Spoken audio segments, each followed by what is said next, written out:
할렐루야. 온라인 예배에 오신 여러분을 주님의 이름으로 환영합니다. 사랑하고 축복합니다. 이 시간 마음을 다해서 하느님을 찬송하시겠습니다.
다 같이 기도하시겠습니다.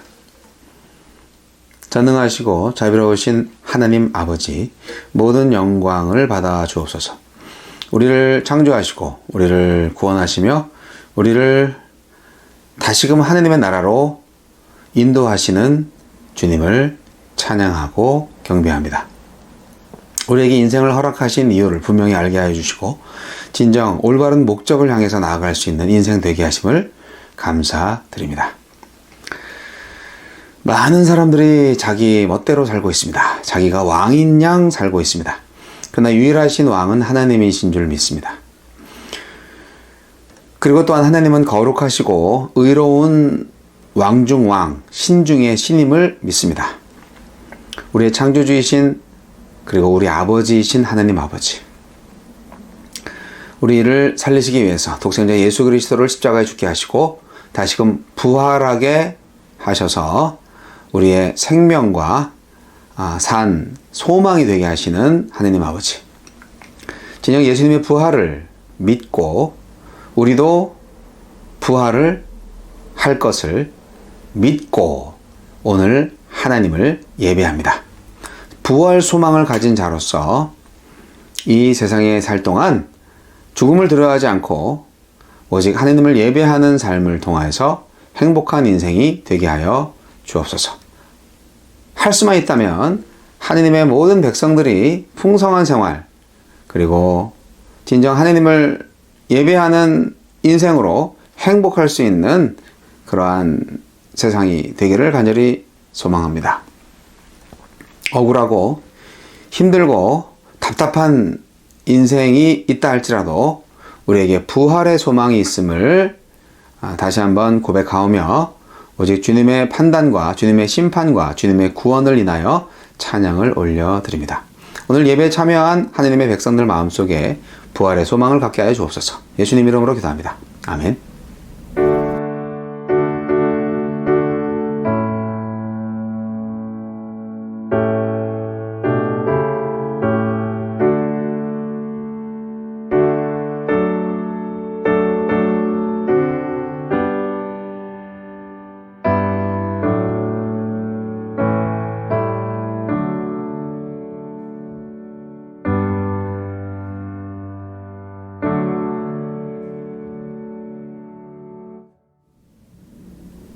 다시 한번 헌신의 마음을 담아서 찬송 올려드리겠습니다.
헌금을 위해서 기도하겠습니다.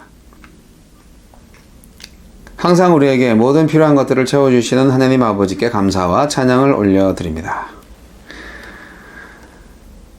부하게도 마옵시고 가난하게도 마옵시고 하나님이 주신 모든 것에 감사하며 할 수만 있다면 많은 사람들에게 하나님의 사랑을 전할 수 있는 주님의 사람이 되게 하여 주옵소서. 주님의 교회가 되게 하여 주옵소서.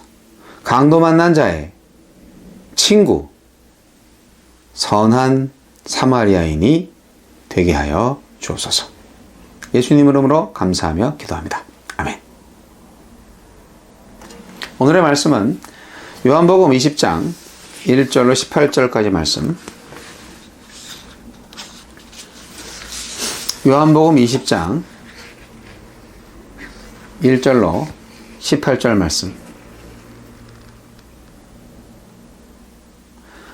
안식 후 첫날 일찍이 아직 어두울 때에 막달라 마리아가 무덤에 와서 돌이 무덤에서 옮겨진 것을 보고 시몬 베드로와 예수께서 사랑하시던 그 다른 제자에게 달려가서 말하되 사람들이 주님을 무덤에서 가져다가 어디 두었는지 우리가 알지 못하겠다 하니 베드로와 그 다른 제자가 나가서 무덤으로 갈새 둘이 같이 다름질하더니 그 다른 제자가 베드로보다 더 빨리 달려가서 먼저 무덤에 이르러 구부려 세마포 놓인 것을 보았으나 들어가지는 아니하였더니 시몬 베드로는 따라와서 무덤에 들어가 보니 세마포가 놓였고 또 머리를 쌌던 수건은 세마포와 함께 놓이지 않고 딴 곳에 쌌던 대로 놓여 있더라. 그때에야 무덤에 먼저 갔던 그 다른 제자도 들어가 보고 믿더라. 그들은 성경에 그가 죽은 자 가운데서 다시 살아나야 하리라 하신 말씀을 아직 알지 못하더라. 이에 두 제자가 자기들의 집으로 돌아가니라. 마리아는 무덤 밖에 서서 울고 있더니 울면서 구부려 무덤 안을 들여다보니 흰옷 입은 두 천사가 예수의 시체 뉘었던 곳에 하나는 머리편에 하나는 발편에 앉았더라. 천사들이 이르되 여자여 어찌하여 우느냐 이르되 사람들이 내 주님을 옮겨다가 어디 두었는지 내가 알지 못함이니이다. 이 말을 하고 뒤로 돌이켜 예수께서 서 계신 것을 보았으나 예수이신 줄은 알지 못하더라. 예수께서 이르시되 여자여 어찌하여 울며 누구를 찾느냐 하시니 마리아는 그가 동산지기인 줄 알고 이르되 주여 당신이 옮겼거든 어디 두었는지 내게 이르소서 그리하면 내가 가져가리이다. 예수께서 마리아야 하시거늘 마리아가 돌이켜 히브리 말로 라보니 하니 이는 선생님이라는 말이라. 예수께서 이르시되 나를 붙들지 말라. 내가 아직 아버지께로 올라가지 아니하였노라. 너는 내 형제들에게 가서 이르되 내가 내 아버지 곧 너희 아버지 내 하나님 곧 너희 하나님께로 올라간다 하라 하시니 막달라 마리아가 가서 제자들에게 내가 주를 보았다 하고 또 주께서 자기에게 이렇게 말씀하셨다 이르니라. 아멘.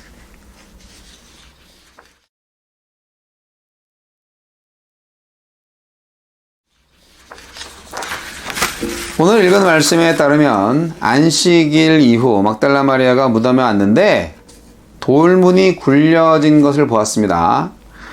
마리아는 허겁지겁 베드로와 그 예수님이 사랑하시던 그 다른 제자에게 가서 누군가 예수님의 시신을 가져갔는데 어디 두었는지 모르겠다고 말했습니다. 그런데 공관복음서를 참조하면 실제로 예수님의 무덤에는 막달라 마리아뿐만 아니라 야고보의 어머니 마리아와 예수의 이모 살로메와 다른 여인들도 같이 갔었습니다. 이때가 안식 후 첫날 새벽입니다. 예수님은 안식일이 시작되는 금요일 오후 6시 이전에 무덤에 안치되었습니다. 여인들은 안식일이 끝난 토요일 오후 6시 이후에 향품을 샀고 일요일 아침 일찍 그 향품을 예수님께 바르려고 무덤에 왔습니다. 날짜로는 예수님이 죽으신 지 3일째지만 유대식 계산으로는 안식일 후 첫날이며 시간적으로는 48시간이 안 됩니다. 마태복음과 마가복음에 의하면 아리마대 요셉이 예수님을 무덤에 둔 후 큰 돌을 굴려서 입구를 막았다고 했습니다. 마태복음은 안식일이 지난 토요일 저녁에 종교 지도자들이 빌라도에게 요청을 해서 돌을 인봉하고 경비병을 두어서 무덤을 지키게 했다고 했습니다. 그런데 이 돌이 옮겨졌습니다. 이것은 모든 복음서에 공통적으로 기록된 사실이며 마태복음은 여자들이 도착하기 전 천사들이 지진을 통해서 돌을 굴렸다고 설명합니다. 오늘 요한복음은 그런 정황적인 사실들을 다 설명하지 않고 오직 두 제자가 예수님의 무덤을 방문한 것과 마리아와 예수님과의 만남에 집중하고 있습니다. 왜 그럴까요? 빈 무덤에 관한 마리아의 말을 듣고 베드로와 요한이 무덤으로 달려갔고 여인들도 뒤따라갔습니다. 요한이 베드로보다 빨리 달려가서 무덤에 이르렀습니다. 요한은 무덤 안에 들어가지도 않고 안을 들여다보기만 했는데 이후에 베드로가 도착해서 무덤 안에 들어가자 요한도 같이 따라 들어갔습니다. 예, 그 사랑하시던 제자를 요한이라고 추측을 하는 거죠. 그들은 예수님이 놓여있던 곳에 세마포와 머리에 쌌던 수건이 그대로 놓여있는 것을 보고 집으로 돌아갔습니다. 자, 여기까지 요한복음서의 설명을 들을 때 여러분 어떤 생각이 드십니까? 복음서는 시신 전체를 감싼 세마포와 머리를 쌌던 수건이 서로 분리되어 있었을 뿐 아니라 쌌던 대로 있었다라고 증거하고 있습니다. 이 묘사는 요한복음 11장에 나오는 나사로가 무덤에서 나오는 장면과 많이 다릅니다. 나사로의 경우는 죽은 몸 그대로 다시 일어난 것이기 때문에 몸을 감싼 세마포와 얼굴을 싼 수건을 사람들이 풀어줘야 했어요. 그러나 예수님의 경우는 세마포와 수건이 전혀 흐트러지지 않았습니다. 마치 예수의 몸이 천 안에서 사라졌거나 혹은 천을 뚫고 이동한 듯한 모습입니다. 이렇게 요한복음은 예수님이 나사로의 소생과는 달리 완전히 다른 몸으로 변화하는 부활 과정을 이루셨다는 것을 증거하고 있습니다. 그러나 여기까지는 무덤이 비어 있었다는 발견이었을 뿐 막달라 마리아와 제자들에게는 그 이상도 그 이하도 아니었습니다. 두 제자는 그냥 집으로 돌아갔습니다. 베드로와 요한이 빈 무덤을 보고 나서 무슨 생각을 한 건가요? 자, 다시 처음부터 설명해 보겠습니다. 안식 후 첫날에 무덤에 간 막달라 마리아가 만난 것은 예수님의 시신이 아니라 빈 무덤이었습니다. 그런데 마리아는 이것을 예수님의 부활로 연결하지 못하고 그저 시신을 강탈당한 불행한 사건으로만 생각을 하고 베드로와 다른 제자에게 말을 합니다. 베드로와 다른 한 제자가 모두 무덤에 달려와서 빈 무덤을 확인합니다. 빈 무덤. 세마포와 수건의 기이한 배치를 확인하였으면서도 그들 역시 이 사건을 예수님의 부활 예언이 성취된 것으로 인식하지 못했습니다. 당장 부활의 증인이 되어야 할 제자들은요, 그냥 집으로 돌아가 버리고 말았어요. 표적을 보고도 표적인 줄 몰랐던 거예요. 자, 이제부터 진짜 중요한 만남이 시작됩니다. 두 제자는 집으로 돌아갔지만 막달라 마리아는 무덤 밖에서 울며 서 있다가 다시 무덤 안을 들여다보았습니다. 그때 흰옷 입은 두 천사가 예수님이 누워 계셨던 머리 쪽과 발 쪽에 앉아 있었습니다. 마리아는 그들이 누구인지 알지 못한 채 사람들이 예수님의 시신을 어디로 옮겼는지 모르겠어요. 그렇게 말을 했습니다. 부활의 증거 앞에서 울고 있는 마리아에게 천사들이 나타나고 그때 예수님도 등장하시지만 마리아는 그 역시 동산지기로 착각을 합니다. 예수님께서 마리아의 이름을 부르자 그제서야 마리아는 그가 예수님인 줄 알았습니다. 마리아는 목자의 음성을 듣고 따르는 양처럼 예수님의 음성을 알아듣고 그분을 붙잡으려고 했을 겁니다. 예수님은 아직 당신께서 아버지께 가지 않았기 때문에 자기를 만지지 말라고 말씀하셨고요. 제자들에게 당신이 하나님한테 가는 것을 말하라. 그렇게 사명을 부여하셨습니다. 이에 마리아는 제자들에게 다시 가서 자기가 예수를 만났다고 말을 하고 예수님이 명령하신 것을 그들에게 전했습니다. 자, 이것이 부활하신 예수님과 처음으로 만난 사람들의 이야기입니다. 부활의 첫 증인과 첫 전파자로 사명을 받은 사람이 막달라 마리아였어요. 그녀는 시대적으로 그 당시 법정에서 증인 자격이 없었던 여자였습니다. 믿을 만한 제자들은 빈 무덤의 현장에 왔어도 부활을 믿지 못하고 그냥 집으로 돌아가 버리고 말았고요. 이렇게 첫 동산지기 아담이 가져온 사망을 마지막 동산지기 아담 예수님께서 오셔서 생명으로 바꾸셨습니다. 빈 무덤의 의미가 무엇입니까? 빈 무덤은 부활의 가장 강력한 증거입니다. 부활을 부인하는 사람들은 제자들이 시체를 훔쳐가고 거짓말을 한다고 주장합니다.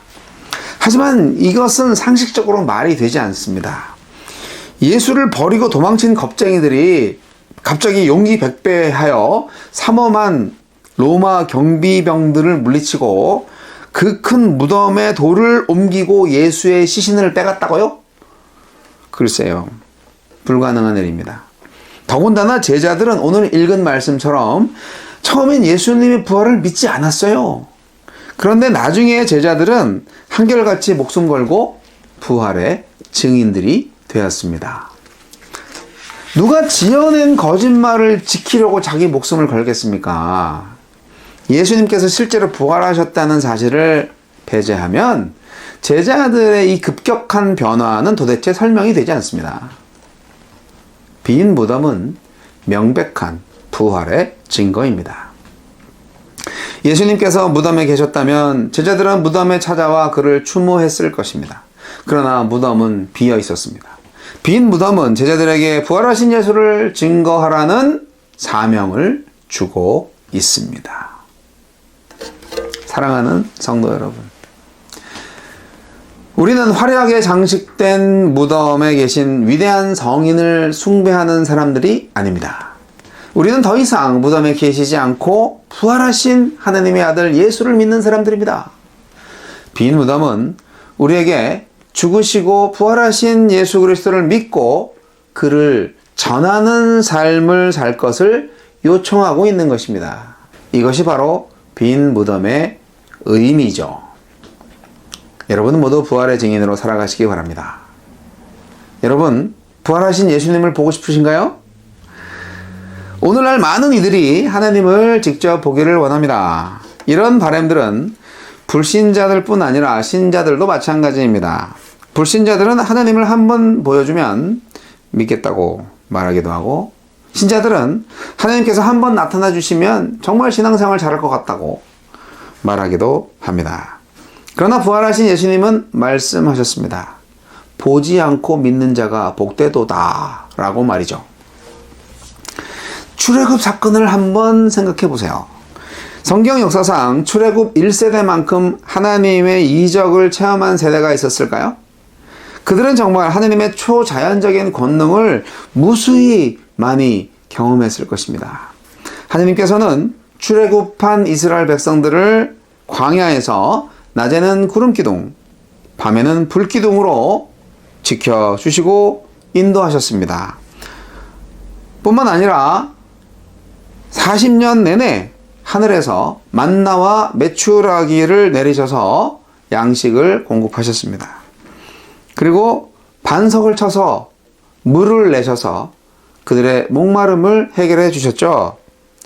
무엇보다도 이스라엘 백성들은 자기들을 노예로 부려먹던 당대 최고의 권력가 바로의 왕으로부터 해방시켜 주신 하나님의 크신 권능을 체험했습니다. 그들은 인류 역사상 전무후무한 홍해가 갈라지는 기적을 직접 목격했던 사람들입니다. 이들 출애굽 1세대들은 가나안 여러 부족들과의 전투에서 하나님의 진두지휘를 보았던 사람들이었습니다. 그런데 이들 중 몇 명이나 가나안 땅으로 들어갔나요? 믿음을 지킨 여호수아와 갈렙, 딱 두 사람뿐이었습니다.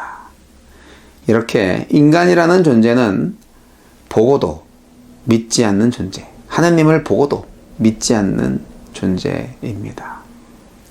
이와 반대로 보지 않고도 믿는 사람도 있습니다. 바로 기생 라합이 그 좋은 예인데요. 그녀는 가나안의 이방 여인으로서 당시에 잡다한 혼합 종교의 영향을 받았을 것이고 당연히 세속주의 문화 속에 살았던 여인이었습니다. 그녀는 믿음을 받아들이기에 가장 부적합한 조건과 환경 가운데 살았을 것입니다. 그럼에도 불구하고 그녀는 출애굽한 이스라엘 1세대처럼 하느님의 이적을 본 적이 없었던 것을 감안한다면 그녀의 믿음은 보지 않고도 믿는 믿음이 가능하다는 것을 여실히 보여줍니다.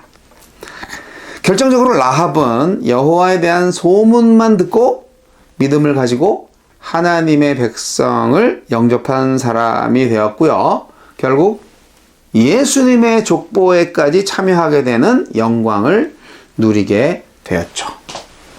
엄청난 일이죠. 사랑하는 성도 여러분, 보고도 믿지 않을 수 있고요. 보지 않고도 믿을 수 있어요. 고로 믿음은 하나님이 주시는 은혜입니다. 예수님의 제자 도마는 3년간 예수님의 무수한 행적을 보았으면서도 부활하신 예수님을 꼭 직접 보아야만 믿겠다고 그렇게 실언을 하셔서 보지 못하고는 믿지 못하는 사람들의 대명사가 되고 말았습니다.